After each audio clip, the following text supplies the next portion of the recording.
Okay, we have a quick recap of UFC 282. Turned out to be a pretty decent card up until the last two fights. It's better than decent, man, to be honest. Better than advertised. At first, it started off as a real good card, but then it lost so many different fights that it started looking kind of bad. But some of the key performances were definitely Cameron Simon and Steven Kozlov. Steven, he took the fight on short notice, but he was still very dangerous. When I predicted this fight, I said that Cameron has enough ground game to hang with Steven on the ground, but Steven don't have enough stand-up to hang with Cameron on the feet.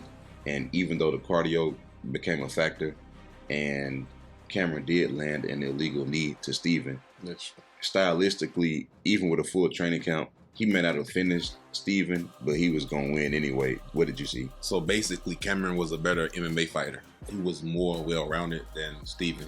Yeah. But Steven had moments too. Yeah. But, I didn't predict Steven to win this one, but I predicted it to be pretty competitive, and it was. I didn't know it would be this close, but... Yeah, Steven, with a full training camp, he could definitely give somebody some problems, but they're going to have to be careful about who they match him up with next time. But also, he was tough, though, towards the end. He never really gave up. The referee stopped the fight. Yes. He pretty durable. Yeah, but... he still lost, but I'm saying he didn't really, he didn't give up or nothing. It was more of he got overwhelmed, and it was a cardio thing, too, but... Oh, yeah, sure noticed. And then the next fight, we had TJ Brown and Eric Silva. I should have stuck with my first gut and went with TJ Brown on this one. Eric pretty much didn't do anything. We actually assumed Eric's ground game was better than what it was, or at least his defensive ground game. And some of his decision making wasn't the best too. He was getting stuffed, and it looked like he had moments on the feet, but he kept on shooting for takedowns, and he'll end up on his back in a bad position. But I don't think TJ Brown respected Eric's ground game, because from the get-go, he had him against the cage and he was going for takedowns, which I thought that was a bad decision. But I guess his team saw something in Eric Silva's previous fights, so where they thought they can expose him on the ground. Yeah, well, that's exactly what he did. And he was able to get him out of there with an arm triangle choke, third round. So I think that actually led to him getting a bonus too. So yeah. It looked like Eric, I don't know if he's UFC ready, man. The way he looked, he made a lot of mistakes that fight, man. Yeah, speaking of somebody else who made a lot of mistakes, we got Alexander Hernandez. These are the only two fights I got wrong on the entire card, was TJ Brown and Eric Silva, and Billy Quarantillo and Alexander Hernandez. And when I picked both of these fighters, it was low confidence anyway, because Alex, like we said in the prediction, he's going to start off good. I wouldn't necessarily say he's a one-round fighter. Alexander is a type of fighter to where if his opponents don't just let him run over them, it could be a very difficult night for him. It seems like he has some mental hurdles and challenges that he has to get by. And with Alex needing his opponent to fight a certain type of fight so he can look good, and with Billy being durable and tough, and he gets stronger over time, and Alex start to fade, is a recipe for disaster for Alex. Yeah. And so we kind of called that one. This was like a 50-50 one, so that one didn't go our way. Who did you pick, actually? Did you pick Billy? Because I think I actually did pick Billy. I picked Alex and you picked Billy. It wasn't confident at all. This was 50-50. Alex is one of the people you can't really bet against, because he go out there and sleep something in the first round. And we said it depends on which Alex shows up. And then at the same time, it's hard to bet on him, because then he'll go out there and find a way to give the fight away, kind of like Darren Till. But then we move on. We look at Chris Curtis and Joaquin Buckley. Bro, I don't know. This was weird. Joaquin Buckley was winning. He was winning up until he lost, but he threw that kick, man. He threw a head kick from close distance. He got countered. The thing is, Chris Curtis has a sneaky left straight. That's the same one he caught with Phil Halls, and it's real. You don't really see it coming. It wouldn't been so bad, but Joaquin threw a head kick from clinch distance. And then he was off balance, and then all Chris had to do was block and throw it left straight, and Joaquin just hit the ground. Yeah, then he caught the leg too, so... It was horrible, man. Yeah. He was winning. Like, for him to be winning and then lose out of nowhere, it was pretty sad. Yeah, that was just bad game plan, man. That's a range strike. You got to have some distance when you're going to throw a head kick. You don't get in the phone booth with Chris Curtis and then throw a head kick. Have you ever noticed in a lot of Joaquin Buckley fights, it looked like his range and his distance be off? Against Nasruddin, his distance was off by just a little bit. And against what's the Italian guy name who knocked him out with the head kick, distance was off. It seems like it's something Joaquin need to work on, but I think he's going to move down to welterweight now, man. Which he has certain skill deficiencies he need to work on. It doesn't matter what weight class he's in. Like, he's losing winnable fights. Even in the welterweight division might be worse than middleweight because a lot of guys drop down and it's like, oh man, Yeah, it's a beast. Man, Joaquin, again, that's another L that don't necessarily need to be there, but Chris Curtis was able to get the job done. So at this point in the fights, I was 2-2. I was 2-2 by this point. So then we get the Edmund Shabazian and Dalcha Lujiambula. I called it Edmund, second round TKO, just because Dalcha does not fight like the type of fighters that beat Edmund. Edmund kind of bit off more than he can chew up until he got to Nasruddin. Like the Derek Brunson fight, looking back, it was too much. Jack Hermanson, it was a little bit too much at the time. Hey, I know this. There's no point in me saying this, but he got a hell of a chin on him, Dalcha. Because I know he got finished, man, but he got caught with the knee flush on the chin, and he got hurt, and then it took a lot to finish him. Like, anybody else would have been knocked out, like, way sooner. And that's the thing with Dalcha. Like, he find ways to lose, man. Like, I would like to see him use his durability only when he have to. And we seen him hurt time and time again. It's like, man, he be winning and he lose. And he don't have that type of fight IQ, man. That's just not the type of fighter he is. So these the last couple of fights he had, he was winning. Cody Brundage, he was winning. But I went back and watched his other fights, and a lot of those fights he was actually losing too, and then he starts people. One fight in particular, you can go look. It's the Alan Badeau fight. Oh, I forgot. Go watch that. He embarrassed Allen. I saw it. Did he? Oh yeah, because the outcome. But look at how he did it. But he basically closed his eyes and started throwing punches, and then he landed clean on Allen. And Allen didn't look comfortable with his hands. Am I tripping, or Allen just looked like he didn't look comfortable, like he wasn't like what he is now? But I'm just saying, Dalcha, man, a lot of his fights go like that. He's basically, you just can't get hit clean by him. Yeah. But he's very beatable. And yeah, he might be strong in the grappling, but when you add everything in together, the heart, the IQ, the fight awareness, the speed, the range, it's too much. It's too much for him. Speaking of too much, we go to Jairzinho, and we get him versus Chris Daukaus, ending in a 23-second knockout victory for Jairzinho. And this is the Jairzinho that people have been waiting on for a long time, because we have not seen it. Then me and you discussed this after the fight. We said in order to beat Rosenstrike, you got to have a game plan. You don't just go out there. You don't just wake up out of bed and beat Rosenstrike, man. You got to. It's a real guy. And he had a game plan. He had to fight boring. He had to fight safe. Francis. Curtis Blades. Let's be real. Curtis Blades had to hold him down to where he couldn't really take him down. It was kind of like one of them, like, I'm going to just have you against a cage and kind of be on top of you or lay on top of you. I mean, Chris, dang, man. I told you, I hate to say it, man, but not trying to be disrespectful. But he turned into one of those guys you throw people when you want them to look really, really good and be impressive so you can push them going forward. Yeah. So Chris Daukaus just put himself in a very dangerous position. Luckily for him, he's a heavyweight. And this might sound crazy, but we've done reviews and predictions of fighters who lost 4, 5, 6 in a row in the UFC, and they're still hanging around for whatever reason. Oh, yeah. So luckily for him, it ain't that much depth in the heavyweight division. So they'll keep him around, even if it's just to make a Waldo or somebody look good. And he could beat everybody outside the top 8. Just the top 8 is just a different beast. Look too much. So speaking of too much, we get Raul Rosas Jr. versus Jay Perrin.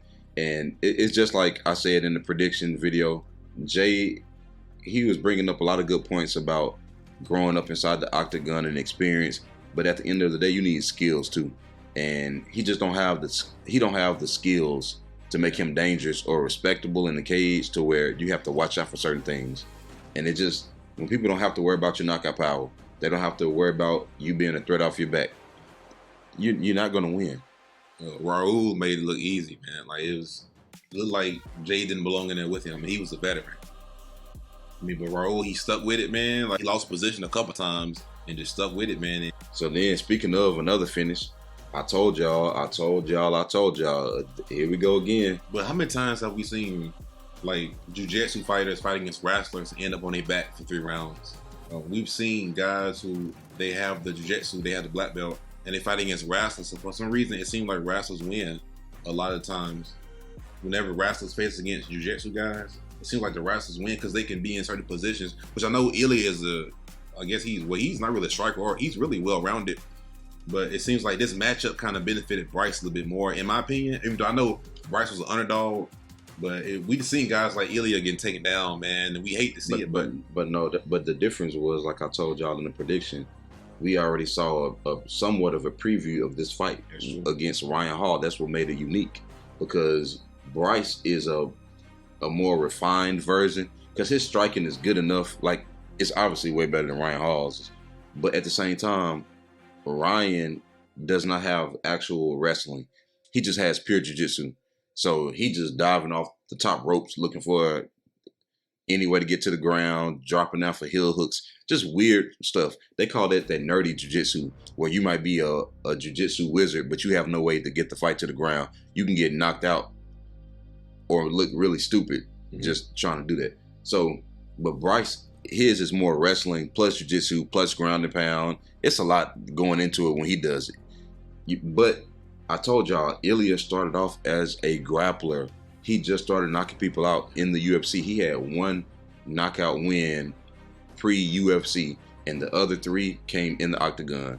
When they announced this fight, I was like, Ilya by stoppage. But let's be real though, after the first round, Bryce ended up on top, and it looked like he kind of stole that first round. And it looked like if he would repeat it. No, not really, because they even said it during the fight. They were saying at that point, Ilya had already done enough to where 30 seconds of being on his back and Bryce couldn't do nothing with it. It just wasn't enough, because Ilya clipped Bryce hard several times. Yeah.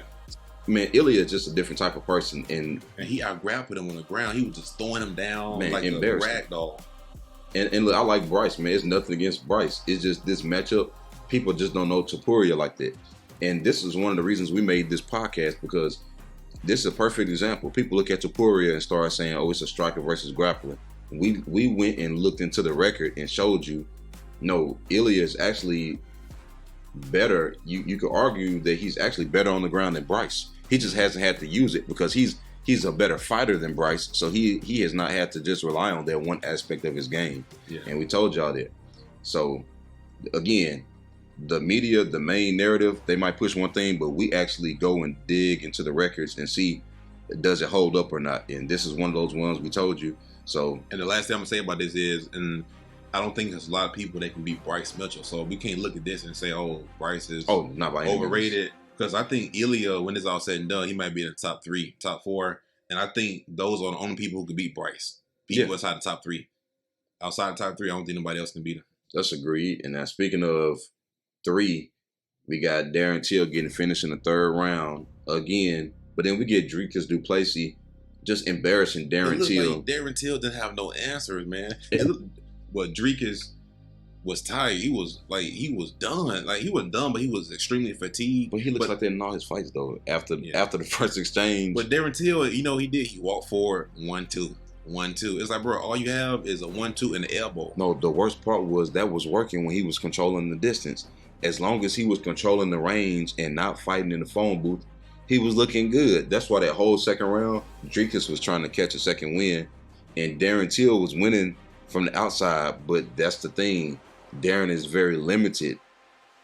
He's very limited, man. And I told you, when you go back and really look at Darren's record, he has not really looked that good in a very long time. Hey, you can argue he lost every fight in middleweight. You can argue he lost a Kevin Gastelum fight. So what is that? 5 fights in the middleweight division? Yeah. So man, it's what 1, 2, 3, 4, 5, 6. The 7. The Wonder Boy. Because I know no, these were at welterweight. But I'm just saying in general. I told him if you go back and look at Stephen Wonderboy if you really look back at it, dude, Darren lost the Stephen Thompson fight too. Yeah. Dude, Darren has not looked good since 2018. I just don't understand why y'all jump on board. And I'm not knocking him or anything like that, because obviously fighting is easier said than done. But I'm just saying, when y'all get on this Darren Till train as if he's 1 or 2 fights away from a title, yeah, maybe because of his name, but he don't. First of all, his mind is not there. He has not looked like he wanted to be in there for a minute. And like we said in the prediction, everything he posts on Instagram is about how he just barely survived training camp and posting pictures of injuries and stuff. And I told you, he had a pre-excuse. Then at the end, they were both tired. And then Dricus takes him down, falls right into full mount, and then submit him with a choke that's not even all the way in. And that's what Derek Brunson did to him too. He took him down and ended up right in full mount. But you know another thing that's even worse? They say that Darren was saying that he possibly injured his ACL in the fight. The fight was over when they made the other fights that Darren had to keep pulling out of.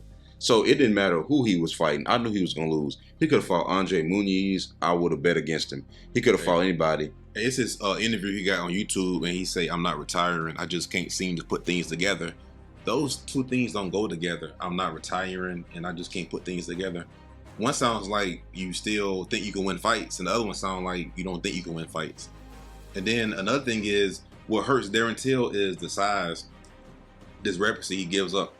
Before the fight, I think Dricus said something that got in his head. He said, "I think he has all the tools to be a champion, just not in the middleweight division."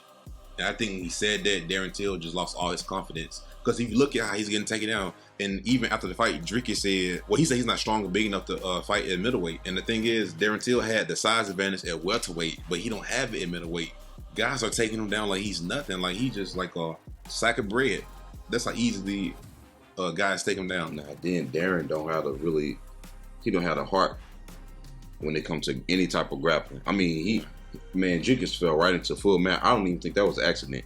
I don't even think that was intentional by Dricus. I think that was Darren kind of giving up position because he wanted a way out of the fight. But speaking of getting a way out of the fight, I told y'all Santiago by stoppage. But I'm going to say this, though. Alex was definitely about to win the decision up until that happened.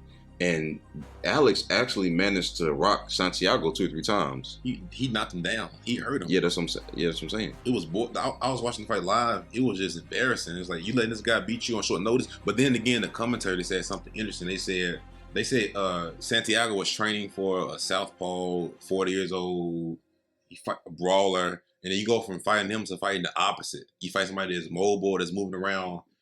Alex dropped the ball. Because the thing is, the whole time Santiago was setting him up with that the whole time. He was barely missing.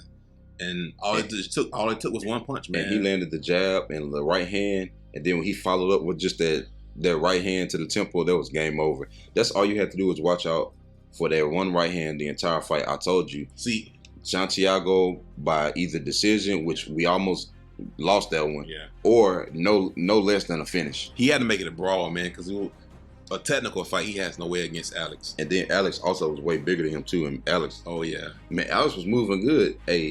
Luckily Alex was able to get his win bonus too. Yeah, they paid. I can't see Santiago beating nobody in top 5, man, because nobody's gonna let you land the right hand like that. Yeah, but I think he could have done better, except for like how they said he was training for a left-handed fighter, so you can see his offense and everything he was trained to fight a completely different fight, and you can see it.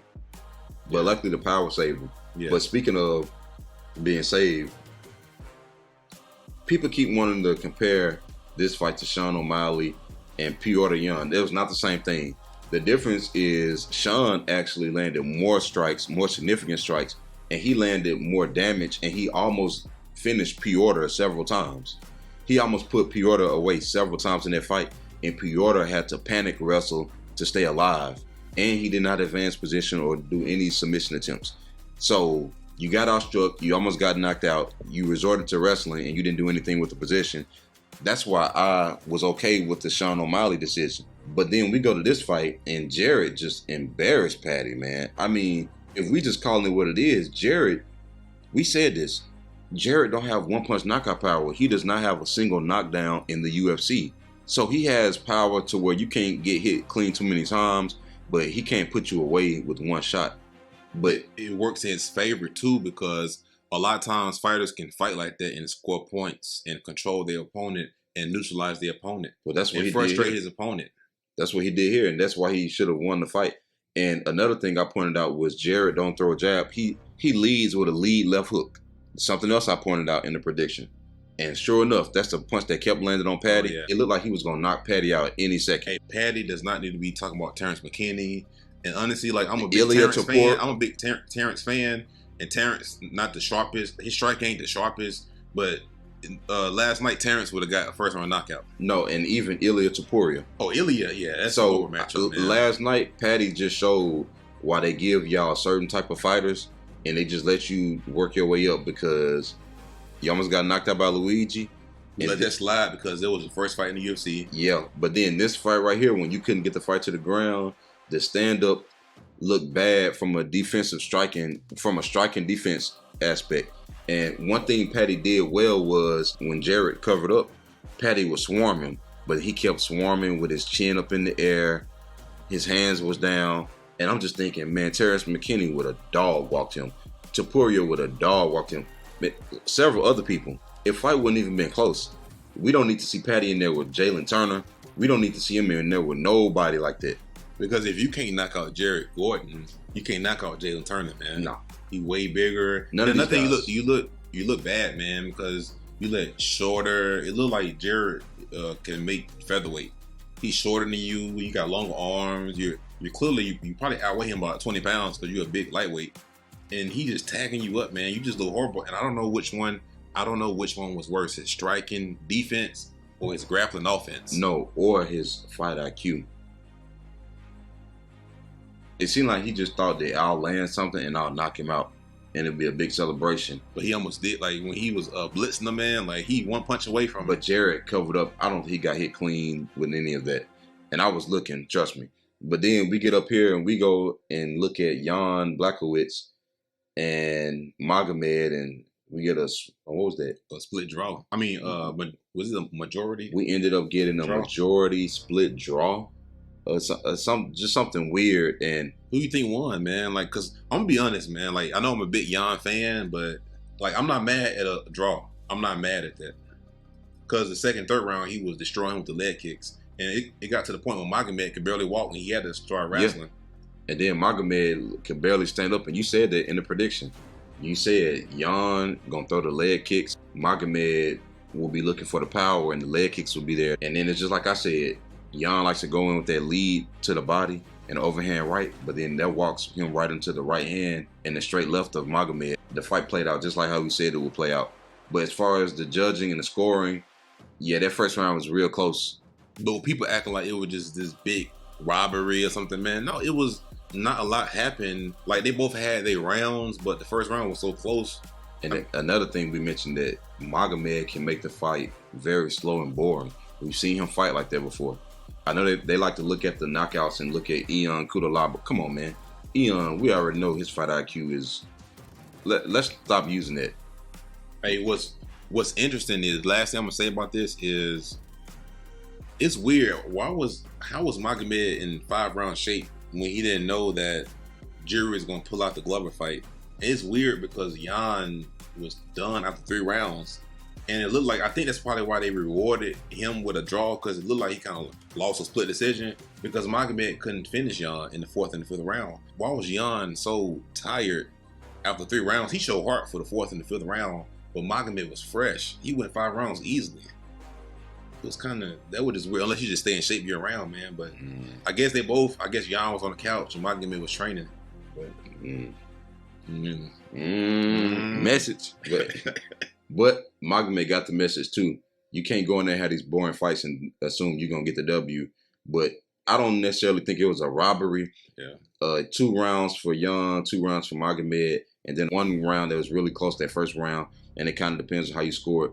But when we're going to take a look at the fighters that got bonuses, Cameron Simon, TJ Brown, Billy Quarantillo, Chris Curtis, Edmund Shabazian, Jairzinho Rosenstrike, Raul Rosas Jr., Ilya Topuria, and Santiago Ponzinibbio. Hey, some of the people should have got 2 of them, like Rosenstrike.